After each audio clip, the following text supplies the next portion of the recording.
Olá, seja muito bem-vindo ao podcast Mesa de Negócios. Eu sou a jornalista Inácia Soares, você sabe, uma apaixonada pelos empreendedores. E por isso eu procuro sempre selecionar assuntos e entrevistados que de fato podem colaborar com aquela dúvida que você tem aí no seu negócio, porque você é o principal tomador de decisões dentro da sua empresa e precisa estar, no mínimo, sensibilizado para uma boa parte de assuntos que interferem diretamente no resultado, ali na última linha do seu balanço, ok? E o assunto de hoje, gente, é gestão de pessoas, a partir de processos que vão lá desde o recrutamento e a seleção. E olha, eu costumo dizer muito aqui, você pode ser um gênio como empreendedor, que sozinho você vai até aqui. Você só vai chegar lá na frente se você tiver uma equipe com você. E para ter uma equipe com você, você precisa cuidar dos processos ligados à contratação, à gestão dessas pessoas e acompanhá-las. Não é contratar o melhor, que tirou ali a melhor nota no seu processo de seleção, coloca ele naquela posição pretendida e esquece essa pessoa lá. Se você não fizer aprimoramentos constantes, a sua chance de não ter bons resultados no seu negócio é enorme. E para falar sobre esse assunto, eu convidei um mega especialista, apresentando para vocês aqui, é o Egel Botinha. Ele faz parte de um grupo que está no mercado há 58 anos. Ele é Head de Transformação Digital na CELP. E o Egel, gente, ele realiza aí com a sua equipe processos de recrutamento e seleção para todo o tamanho de empresa e empresas também de todos os segmentos. Seja uma posição que você precisa contratar ou 4.000, 5.000 pessoas que você precisa, a empresa consegue ter tecnologia e processos para poder atender essa demanda. Egel, seja muito bem-vindo aqui ao Mesa de Negócios. Muito obrigado, Inácio. Prazer é todo meu estar aqui contigo. E olha, eu estou numa expectativa para você ajudar esses empresários, porque quem acompanha o Mesa de Negócios sabe que eu sempre falo aqui, é recorrente em qualquer debate. De cada 10 empresários que eu entrevisto, pelo menos 9 falam que gestão de pessoas, lidar com a equipe, formar equipe é a parte mais difícil. Então vamos começar do começo, que é o recrutamento. Hoje, qual é a melhor forma de recrutar bem? A forma de recrutar bem são várias, né? O importante que é entender para cada nível de profissional você tem uma forma melhor. Quando você vai para o nível executive, o network, o relacionamento, a proatividade nas conversas faz muita diferença. Quando você vai para o nível expert, aí você entra no mapeamento, você entra nas divulgações, muitas vezes você tem que entrar em comunidades para conversar com grupos específicos, né? Mas o mais importante para todas as áreas é uma divulgação online, redes sociais, divulgação no seu próprio banco de dados, nas suas páginas. Um bom assessment hoje é super importante. Entrevistas online que passaram a ser referência pós-pandemia, né? Exatamente para evitar que você perda de candidatos, mas deixando espaço também para um presencial no final, além, é claro, contratar uma boa empresa, uma boa consultoria para que te apoie nesse processo. Está bem assessorado, né? Exatamente. Egel, quanto mais pessoas responderem a um chamado para uma vaga, quanto mais candidatos ficarem ali na fila de espera, é melhor o processo de seleção ou não necessariamente? Não necessariamente. Para alguns processos, quando você vai para um programa de trainees e estágios, o volume é importante, até porque também as empresas estão preocupadas com a marca empregadora, né? E esse é um ponto importante também no processo de recrutamento. A empresa não ir à busca somente no momento da necessidade. Ela tem que trabalhar a marca dela. Ou seja, ela tem que ser suficientemente atrativa como marca para que mais candidatos tenham interesse em trabalhar lá. Exatamente, o mundo mudou. Antigamente, o seu concorrente, na busca de um profissional, era o seu vizinho. Era uma fábrica do lado, era uma loja que está do lado. E hoje, no mundo conectado, hoje todo mundo concorda com todo mundo. Um colaborador, um profissional, ele pode trabalhar com o celular em qualquer empresa do mundo. Então, essa questão da marca empregadora, do engajamento, da cultura, de ter um bom ambiente de trabalho, isso passou a ser muito, muito diferencial no processo de atração, mas também de retenção e de engajamento. Com certeza, vai perpetuar ali, né, esse ponto diferencial da empresa ao longo de toda a jornada daquele colaborador. Você citou a palavra trainee e eu tenho um pé atrás com esses programas de trainee que eu quero que você me faça entender, Egel, que é o seguinte, tem uns que demoram 8 meses, 1 ano, para que isso para conhecer um candidato? É necessário? No passado era um pouco assim. Agora os programas eles têm reduzido o tamanho do processo e o tamanho também do desenvolvimento. Quanto tempo? 6 meses. Ainda é muito na minha visão, não é não? Depende. Se é um programa para uma vaga, para uma posição especialista, faz sentido. Se é para uma posição de liderança, 6 meses você prepara um profissional para que de repente vai assumir uma posição de liderança lá na frente. E hoje nos programas de trainees a gente tem usado ferramentas, games, metaverso, chatbot, tudo para agilizar, além dos assessments, muita coisa nova, não só no sentido para agilizar o processo, mas também para atrair, fazer com que a experiência do estagiário ou do trainee ao longo do processo seja satisfatória. Mesmo que ele não seja contratado, ele saia com uma boa experiência. As empresas têm preocupação com isso, porque a maioria que eu ouço ali falando que nem dá satisfação para quem não foi contratado. Toda essa preocupação, não só no processo, também em dar feedback, passou a ser relevante por causa da marca empregadora. Então vamos falar da entrevista que você acabou de citar também, que é outra preocupação que eu tenho, que é o valor que ela continua a ter, ou que passou a ter, ou que deixou de ter no processo de seleção de um candidato. Ela era a cereja do bolo, ela entrava na parte final, depois de todas as etapas seletivas, exercícios, parte técnica, psicotécnico, tudo já tinha sido feito antes, e aí então vai se realizar a entrevista com o gestor daquela pessoa, e ele é que vai dar a palavra final. Continua a ser assim? Sim, mas o mais importante no processo hoje é a gente trazer dados, né? É o famoso do People Analytics. O RH, nos últimos anos, passou por um processo de digitalização muito forte, né? Novas ferramentas, onde a gente entrega dados para que o gestor faça uma boa escolha. Então, além de avaliar não só a questão do hard, soft skills, né? Mas a gente entra também na questão das motivações, no fit cultural, nas habilidades. Se ela quer efetivamente, se ela está motivada, passou a ser muito importante nesse momento. E além de dados, como também, como que ela aprende, como ela desenvolve. São novos dados que foram agregados a um processo e que apoiam RHs e gestores numa tomada de decisão. Vamos supor que você tem ali 3 candidatos finalistas, os 3, segundo a equipe de seleção, estão adequados dentro do perfil, com as habilidades e competências necessárias, mas existe um ali que tem a preferência da equipe de seleção. Você sinaliza isso na pastinha que vai ali para o gestor final fazer a entrevista ou não? Você entrega os 3 e ele é que avalia? No nosso papel, entregar os 3 melhores. Né? Você não diz qual que seria a sua escolha se fosse você, não? Nunca a gente faz isso. É o gestor que define. A decisão é do cliente, né? E tem algumas coisas que não são percebidas. Tem a questão da própria empatia, né? É o olho no olho, de repente, não é que o santo no bate. Tem as habilidades, tem as competências, tem o conhecimento, mas tem aquela do feeling pessoal, né? Então, isso é difícil de ser demonstrado, né?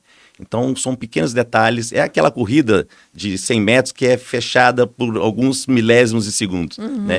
Mas o importante é que entregar o melhor profissional e que esse profissional entregue resultado ao longo do processo e dentro da permanência dentro da organização. Você costuma fazer todo esse processo bacana, maravilhoso, cuidadoso, aí você entrega para um gestor que não tem tanta capacidade assim de fazer uma boa seleção.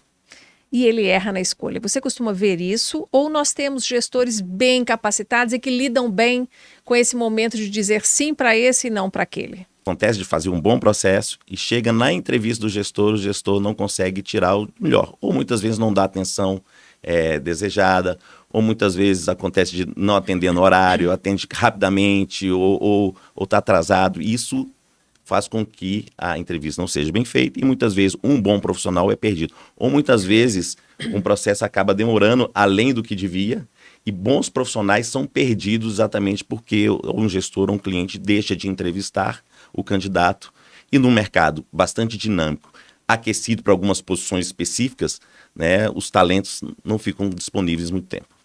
Eu já vi muita arrogância por parte das empresas empregadoras de achar que pode escolher a qualquer tempo, a qualquer momento e do jeito que ela quer. Você acha que está perdendo isso? Que a empresa está mais consciente de que ela ficar demorando muito para dar uma resposta, o concorrente ou mesmo uma empresa de outro segmento pode ir lá e pegar aquele candidato que ela gostaria que estivesse no quadro dela? Tem algumas empresas e alguns profissionais que já estão conscientes disso, mas o desafio é levar essa consciência para os gestores de todas as organizações. Então, a gente percebe, sim, que a questão dos KPIs, inclusive algumas empresas, os KPIs de atendimento, de fechamento de vaga, é um fator relevante. Inclusive, nós somos avaliados por isso. Então, nós somos comprometidos com o prazo de entrega e o gestor também tem que ser comprometido com o prazo de entrega. Então, todo esse processo faz parte de uma melhor gestão da jornada do candidato ao longo do processo. As empresas reclamam muito em alguns segmentos, como por exemplo varejo, que o turnover é muito alto. Dá para, em um bom processo de recrutamento e seleção, reduzir o turnover, ou é um problema que acontece mais e que é responsabilidade do processo de trabalho daquela empresa que acaba perdendo aquele colaborador e não foi exatamente uma escolha errada lá no começo? Tem os dois lados. Um bom processo de recrutamento e seleção ajuda numa redução do turnover. Alinhar valores, cultura, propósito, né, as experiências adequadas, não mais nem menos, né, porque muitas vezes o gestor recruta para ele, né? Ele fica apaixonado com o currículo, com alguma habilidade técnica, né? E na hora que o profissional vai assumir uma posição, ele se desmotiva, porque não é aquilo tudo que foi combinado, foi falado, se criou-se expectativas, né? Então, recrutar certo, a pessoa certa no lugar certo, sempre vai ser um fator de aumento de engajamento. Mas existe um outro fator que é muito importante, né? É a questão da gestão da performance. Mas no dia a dia traduz isso. Como é que é a gestão Avaliação de performance? de desempenho, feedback, acompanhamento, ouvir o seu colaborador, entender o ponto da satisfação ou insatisfação. Está próximo.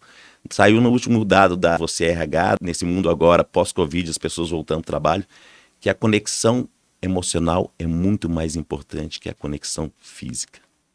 As pessoas, os colaboradores, não querem mais ser tratados como empregados. Eles querem ser tratados como pessoas. O Person First Experience é valorizado por mais de 82% dos colaboradores.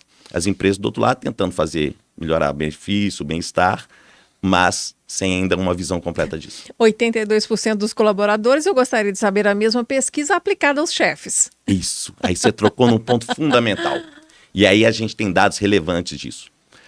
A gente está muito falando de propósito, que a empresa tem que conectar propósito de empresa e organização. Isso é fundamental. Mas um principal índice, o principal ponto de demissão dos colaboradores é por causa da liderança. E os dados mostram isso. A pesquisa da Gallup diz que 75% das pessoas que se demitem é por causa dos líderes. 65% dos colaboradores dizem que aceitariam uma redução de salário se o seu líder fosse trocado por um outro líder. Isso dado da Harvard Business Review. 60% das pessoas estão desmotivadas, dados de McKinsey, desmotivadas, insatisfeitas do trabalho. São dados relevantes que já aconteciam antes da pandemia e pós-pandemia se mostraram aí. Por isso que a gente viu grande renúncia, quiet quitting, job hopping, temas aí que as pessoas querendo sair, trocando, independente de um desemprego alto, as pessoas estão pedindo demissão. Esse comportamento do lado do colaborador que não aceita mais qualquer situação de liderança, qualquer cultura ali organizacional, chega a ser relevante para mudar o jeito dessas empresas agirem. Ainda tem aquela cultura do manda quem pode, obedece quem tem juízo. A empresa que está pagando o salário, ela acha que pode tudo e quer do jeito dela. Eu sinto que está mudando. Mas toda uma mudança, ela não dá salto, né? E os dados mais gritantes são dessa geração Z. Né, a Gen Z. 80% vai pedir dados do LinkedIn de março de agora. 80% vai pedir demissão esse ano. Opa! 25% deles não ficam 3 meses dentro das organizações. Mas nem passa pelo processo de maturação ali dos 3 meses? Principais pontos: salário e um trabalho que engaje, que contribua com algo para a sociedade. O que essas empresas vão fazer para reter esses jovens? É isso aí. É isso que a gente entende que o RH precisa de novos KPIs. Esse desafio de não só reter, mas engajar talentos, atrair talentos, reter e engajar, passou a ser fundamental. Por exemplo, esse jovem está decidido a sair. Né? Você está falando dos KPIs, que são os indicadores para quem não conhece essa expressão.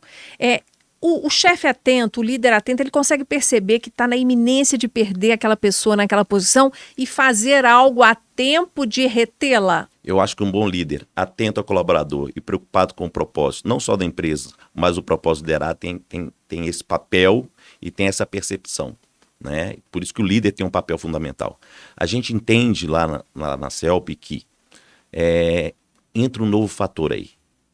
Não só hard skill, que são as habilidades técnicas, não só soft skills, habilidades comportamentais, mas a gente está trazendo um novo fator, que são os power skills, que são as habilidades empoderadoras e inspiracionais. É aquele negócio que o QI te coloca no jogo, o QE te faz ganhar o jogo, mas o QS que é chamado coeficiente espiritual, que não tem nada de religioso, onde está a essência e o propósito, é que te faz ganhar o campeonato. Então, as empresas que estão começando a perceber que esse ponto da conexão, de olhar o propósito do colaborador, passa a ser um fator relevante nessa conexão, porque gera emoção, gera comprometimento, gera mais que retenção, uma palavra que é fidelidade. Mas, Igor, você vê essa nova rotina de pensar a relação com o colaborador só nas grandes empresas desse jeito? Ou dá para a gente já enxergar esse movimento nas micro e pequenas que você também atende? Eu vejo que não é das grandes empresas, vem muito do C-level, da diretoria, do CEO da empresa. Não importa o tamanho, mas a pessoa, é o jeito dela pensar. O jeito dela pensar.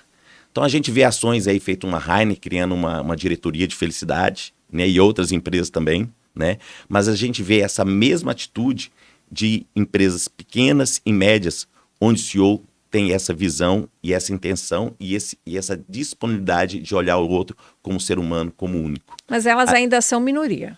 São minorias, mas a gente vê isso muito nos movimentos de inovação, de startup, e as empresas que estão à frente no mercado e que estão se destacando têm esse tipo de cultura. Mas você citou as startups. As startups têm uma evasão gigantesca, porque diz que o ambiente lá é opressor, é extremamente competitivo e que, por mais que da boca para fora, a liderança, às vezes nas entrevistas, fale dessa preocupação com o outro, né, que procura ter um clima, não só a mesinha de sinuca ali, aqueles puffs, aquele ambiente mais descontraído, pode sair mais cedo, tem um happy hour quase que todo dia. Mesmo com esse climão bacana, colorido, positivo e dinâmico, elas são opressoras e as equipes não conseguem ficar muito tempo lá. Você vê mais qual realidade?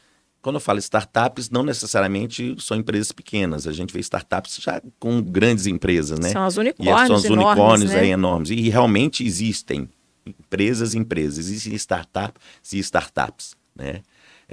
Mas o que eu percebo é um movimento grande de percepção, não só de líderes e RHs para esse tema, porque a dor se torna cada vez maior. Hoje nós estamos com 4, 5 gerações dentro das organizações. Aquela questão do comando e controle não dá mais. Essa geração, ela quer conexão, ela quer liberdade, ela gosta de um ambiente colaborativo, ela gosta de um ambiente diverso. E quando a gente fala de liderança, né, de desenvolver times, isso não conecta mais. O comando e controle, ok, algumas empresas ainda estão no comando e controle. Que é o famoso manda quem pode, obedece quem tem juízo. Lembrando um livro que é O Jeito Harvard de Ser Feliz. Ele fala que tem 3 formas de permanecer na empresa. A primeira por necessidade, a segunda pela carreira, ou pelos aprendizados que estão ali, e a terceira por propósito. Se é por necessidade, é o quiet quitting, né? Ou seja, fico lá fazendo o que tem que fazer, e na primeira oportunidade eu saio. Na segunda por carreira, é um segundo nível de engajamento. Aí cabe o gestor de ver, olha, como é que eu conecto além da questão de carreira, se eu estou dando os espaços de desenvolvimento para que ele, mesmo numa mesma função, ou sejam crescendo, ou entre oportunidades dentro da organização, ele possa ter esse aprendizado. Mas o que efetivamente, que eu falo que ganha campeonato, é quando eu me conecto efetivamente com a razão de ser da empresa, onde o meu sentido da vida se conecta com o sentido da organização. Aí, não vou falar que é um casamento eterno, até porque as coisas são muito rápidas e voláteis no dia de hoje. Mas o momento que eu estiver lá dentro, eu estou comprometido 120%. Os proprietários que desejam promover essa mudança, instalar essa cultura, ele vai precisar de escolher a dedo o líder principal dessa empresa, porque vai partir dele todo esse modo de pensar. Tudo depende da liderança. A gente não precisa mudar a humanidade. Basta mudar 7% do mundo, os líderes. Na empresa é a mesma coisa. Eu não preciso mudar a empresa toda. Se eu mudar a liderança cascateia e muda. E a cultura muda dos principais líderes. Do conselho, do corpo executivo, do C-level, e aí vai descendo para as outras lideranças. Aí a mudança vai. É como se fosse uma onda positiva. Mais do que falar, as pessoas verem a mudança. Verem os exemplos, né? Os exemplos. Liderança é exemplo. Eu queria pedir assim para a sua memória agora, para a gente tentar dar um exemplo disso que é tão importante para as pessoas quando a gente fala de gestão de pessoas, que é essa relação aí do propósito, né? Empresas com propósito X precisam atrair colaboradores que tenham o mesmo propósito X, porque aí dá match e a relação tende a ser mais frutífera para os dois, com ótimos resultados para os clientes dessas empresas.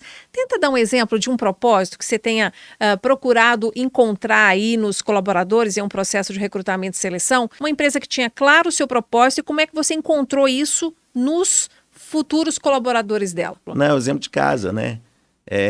Tem um propósito maior que é de servir as pessoas. Eu falo que um dos maiores desafios de um profissional é estar desempregado, né? Um dos maiores dores, né? Uhum. Então, eu falo que cada candidato que a gente está atendendo, cada cliente que a gente está colocando, né?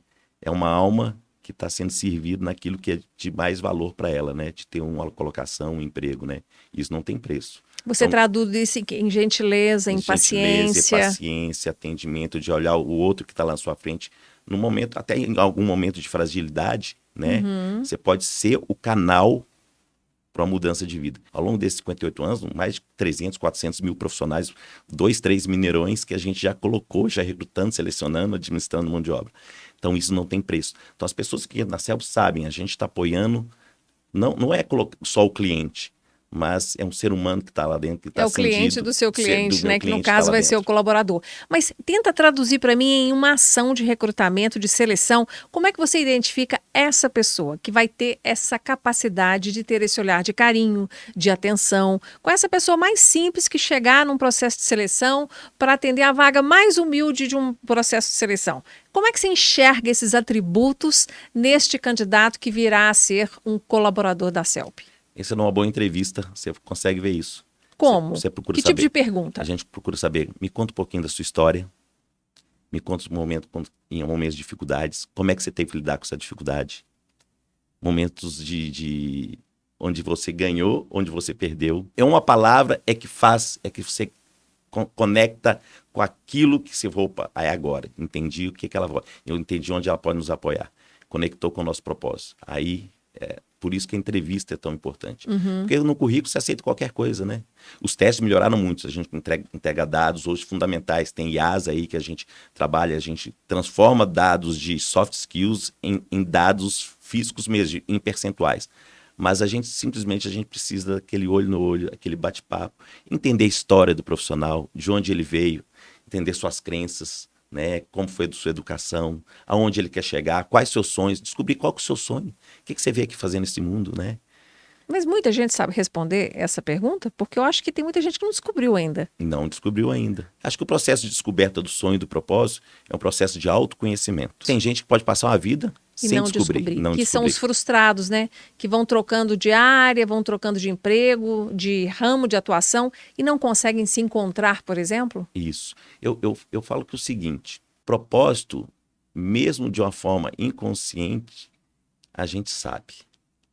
De uma forma consciente, muitas vezes a gente não sabe. E como é que esse inconsciente fala comigo? A gente nasceu com algumas competências existenciais. Todo mundo aqui veio com algo, com as competências, que a gente são as talentos, essência e propósito. Agora, se eu vou botar isso a serviço, ao meu serviço e a serviço de uma sociedade, é outra coisa. Então, quando a maioria das pessoas frustradas chega no final da vida, ela começa a lembrar de tudo aquilo que ela devia ter feito. E, na verdade, ela sabia, inconscientemente, seu inconsciente sabia, mas conscientemente não. Eu até nem gosto quando as pessoas ficam muito chorosas por isso. Uhum. Porque eu acho que não adianta eu achar hoje que há 20 anos eu podia ter feito outra coisa, porque lá eu não teria feito, porque eu não tinha as habilidades, não tinha a consciência daquilo que eu tinha que fazer. Porque é fácil, você olha para trás, né, com a sabedoria de hoje, com a experiência de hoje, e critica você mesmo. Mas eu acho que a gente tem que evitar entrar nesse papel, porque ele só traz sofrimento, tristeza, e a gente faz o que está pronto em cada momento da vida. Não adianta você querer antecipar uma Inácia que só vai surgir daqui a 10 anos. E você falou tudo, porque só existe o aqui e agora. Só existe o presente. E no presente a gente pode mudar o futuro. Então só tem o aqui e agora. A gente está aqui, estou aqui contigo. Só tem esse momento agora. Não adianta eu ficar preocupado com o futuro ou preso ao passado. No passado, eu posso resolver o passado que veio. Terapia, entender os processos, liberar das minhas crenças limitantes, entender minha educação, aquilo que foi positivo do que eu ganhei dos meus pais e aquilo que de repente não foram tão coisas boas que eu de repente vou deixar, né? porque eu sou influenciado por essas gerações. Mas, a partir desse momento presente, eu posso criar um futuro. É descobrir do pé de limão que vira limão. Uma árvore, ela veio dar flores e frutos. Toda ave veio para voar. E você, o que você veio fazer? Você veio com algo para fazer. Não só para se servir, mas servir ao mundo. E quando a gente descobre isso e conecta, e quem sabe a gente descobre um trabalho, um local, uma empresa, uma organização, que é onde a gente possa exercer aquilo que a gente veio. Os nossos talentos, nossas competências existenciais, os nossos power skills. Isso é que engaja. Aposto que tem gente te ouvindo agora, tem ou não tem desse lado aí, falando assim, gente, ele falou exatamente o que eu acho que está acontecendo comigo, eu preciso me descobrir. Então me dá uma dica, que nem era aqui do nosso assunto, não, mas a sua percepção de gente, de ser humano, ou mesmo de profissional, que é da área de recrutamento e seleção, de como é que a pessoa faz para buscar melhor esse autoconhecimento e descobrir o seu papel no mundo? Esse processo de autoconhecimento pode vir de várias formas. Tem um autoconhecimento mental, que é onde normalmente as pessoas vão, que ficam na mente. Mas eu falo que a sabedoria está no coração. Como é que eu alcanço? Como é que eu acesso? Tem várias formas. Uma delas, meditar. Eu gosto de meditar. E meditar não é simplesmente parar respirar. É estar aqui agora. O que é estar aqui agora?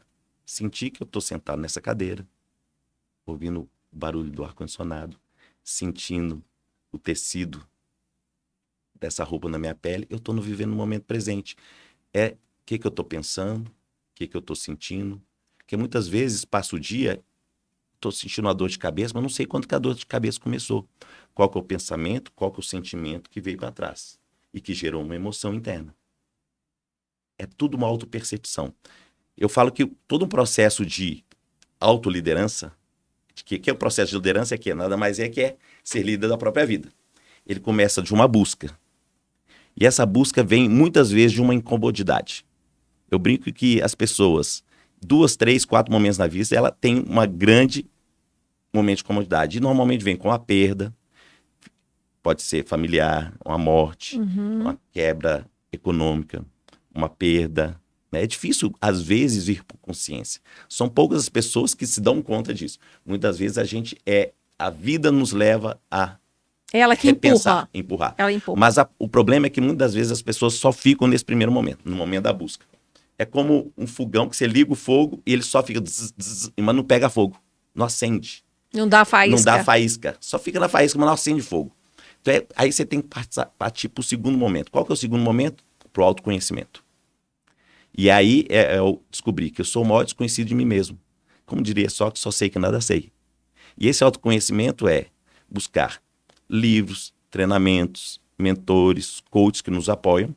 E tem o outro lado interno que é humildade e honestidade. Que sem humildade e honestidade você não avança. Você ficar achando que você é uma coisa que você não é, você está perdendo tempo. Porque normalmente eu brinco o seguinte. Aí voltando para o trabalho, né?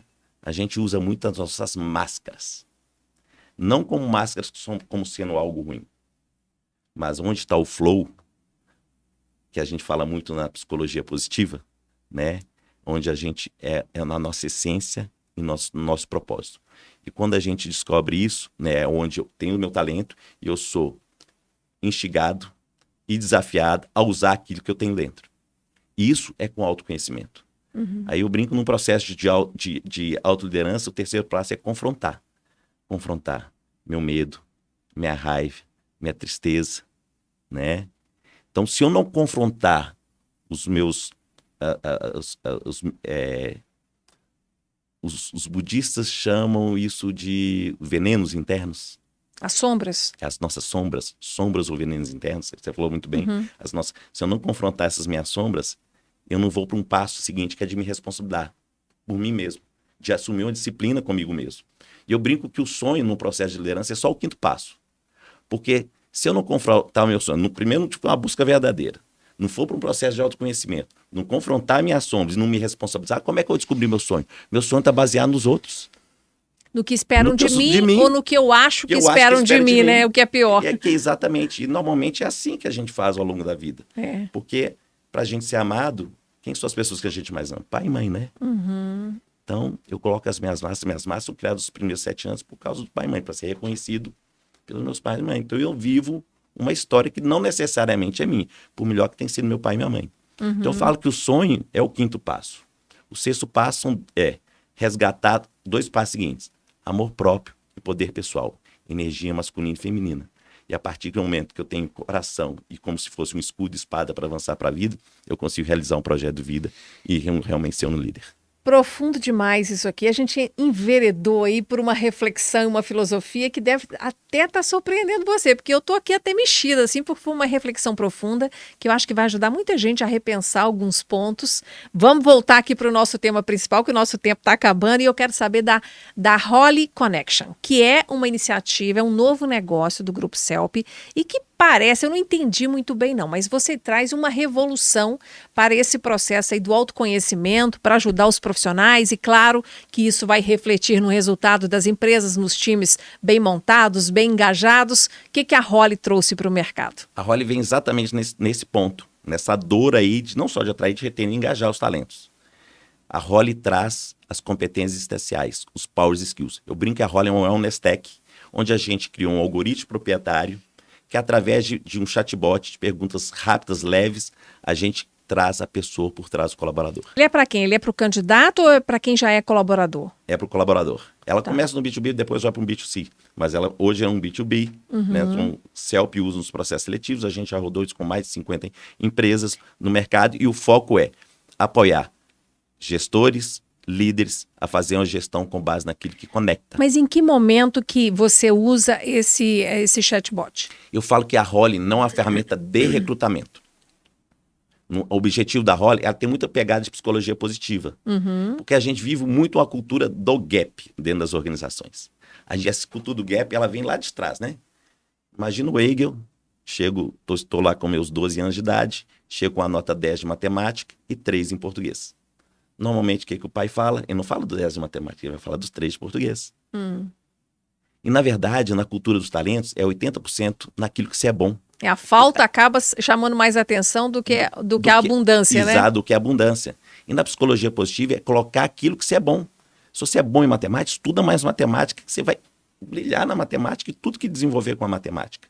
E é assim também que a gente vive nas culturas dentro das organizações. Então, a Holly põe a luz naquilo onde são os que a gente chama os Power Skills, aquilo que inspira. Mas eu não entendi. Então, eu fui contratado por uma empresa, em que momento que o meu gestor ali vai me colocar em contato com a Holly Connection pelo chatbot, por exemplo? A Holly é uma ferramenta legal no processo não de excluir você ou você, mas eu te entregar dados de empoderamento. Então eu já escolhi aquela pessoa, já tô entre só dois, quero ter um upgrade ali no conhecimento. Já estou entre 2 e 3. Ah, tá. Os dois estão na dúvida, mas eu quero saber qual que é o Power Skill, quais são as competências dele, para que me ajudar. Mas então ainda é no processo de seleção. Isso, mas o objetivo não é excluir, não é exclusão, tá? Ele apoia num bom onboarding. Por quê? A jornada passou a ser muito importante. 50% dos colaboradores decidem se eles vão ficar ou não vão ficar na empresa depois dos 3 primeiros dias. Então, Tão rápido assim? 50% decide. Depois dos 3 meses, eles já decidem se eles vão ficar ou não Mas vão isso ficar. independentemente da idade, ou isso é mais para a juventude? Não, é estatística de pesquisas de mercado, que 3 meses você tem experiências. Não, será que eu acertei também? Porque da mesma forma que a empresa te escolhe, você também está escolhendo a empresa que você está. E depois de 3 meses, daqueles 3 meses iniciais, será que eu vou ficar aqui um tempo? Acho que eu vou ficar aqui só mais um ano mesmo. Depois eu vou procurar. Não, aqui é o meu lugar mesmo. Aqui é que eu vou fazer carreira. Ou então, não, já vou pedir demissão. Não, quero sair. E os jovens estão fazendo isso muito fácil. Então, a Holly, entregando os Power Skills, talento, essência e propósito, o gestor tem dados para conectar rápido, engajar rápido esse profissional. Além disso, dados para cultura, para engajamento, para o one-on-one, fazer um one-on-one com base, entendendo os pontos de engajamento. Decidir.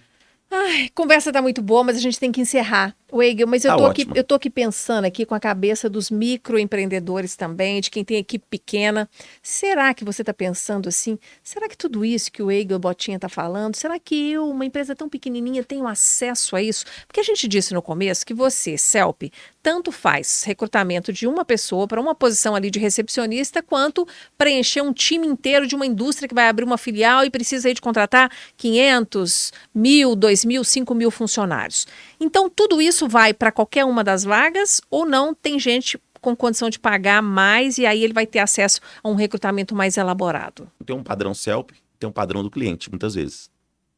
Então, muitas vezes normalmente, empresas estruturadas, eles têm um processo e a gente segue o processo do cliente. Mas quem quer errar menos? Quem está cansado de contratar errado, descobre que gastou ali um tempo no recrutamento, na seleção, e aí coloca a pessoa para trabalhar e em menos de 3 meses já descobriu que foi uma furada, porque não deu certo, não deu match.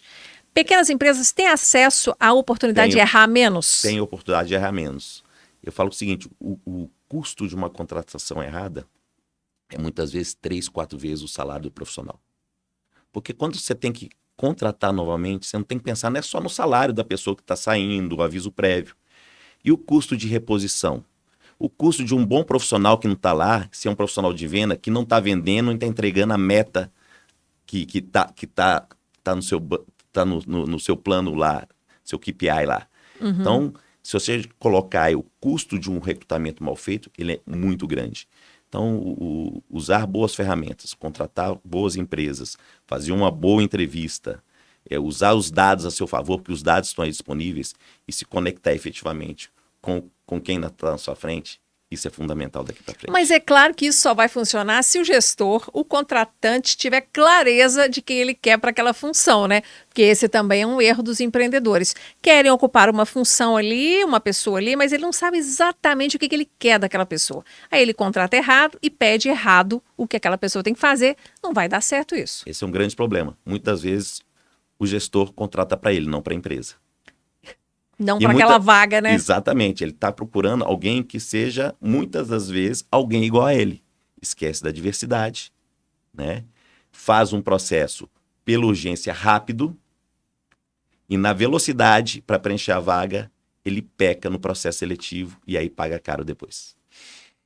Por tudo isso, eu te agradeço. Você deu muitos alertas hoje, viu, Eigo? Muito, muito obrigada pela sua participação aqui no Mesa de Negócios. Eu que agradeço, Inácio, o convite. Voltaremos a nos falar em outras oportunidades, porque tem muito conhecimento aí para compartilhar. Vai ser um grande prazer. Prazer vai ser meu e seu, com certeza, que deve ter gostado muito. Portanto, não vai embora sem deixar aqui o seu like. Pega também o link do nosso programa. Compartilhe com seus amigos empreendedores, com gestores também, né? Não basta o dono da empresa estar sensibilizado para esses assuntos. Você que também é da equipe, que ajuda no processo de tomada de decisão, precisa ter essa mesma capacidade de avaliar as situações e de entender a importância de fazer uma boa gestão de pessoas dentro do seu negócio, porque senão a marca não dura muito tempo e se durar, não vai durar aí com a lucratividade necessária, porque é o time que faz o sucesso de um negócio. Combinado? Muito obrigada a você pela atenção. A gente se encontra no próximo podcast.